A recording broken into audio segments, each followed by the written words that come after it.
একজন বৃদ্ধা মহিলার ঘর পরিষ্কারের গল্প।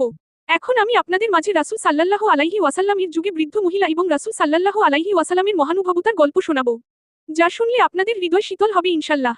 চলুন শুরু করা যাক। একদিন এক বৃদ্ধা মহিলা রাসূলুল্লাহ সাল্লাল্লাহু আলাইহি ওয়াসাল্লামের বিরুদ্ধে প্রচণ্ড বিদ্বেষ পোষণ করতেন। তিনি প্রতিদিন রাসূলুল্লাহ যখন তার বাড়ির পাশ দিয়ে যেতেন, তখন তিনি রাসূলুল্লাহর উপর ময়লা আবর্জনা ছুঁড়ে মারতেন।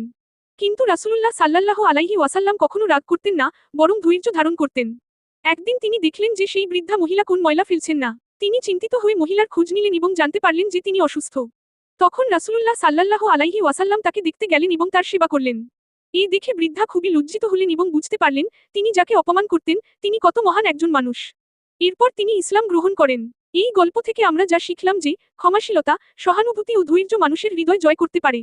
আপনি যদি এই চ্যানেল নতুন হয়ে থাকেন তাহলে অবশ্যই চ্যানেলটি সাবস্ক্রাইব, লাইক, কমেন্ট এবং শেয়ার করে দিবেন, যাতে পরবর্তী ভিডিওগুলো আপনার কাছে সহজেই পৌঁছে যায়।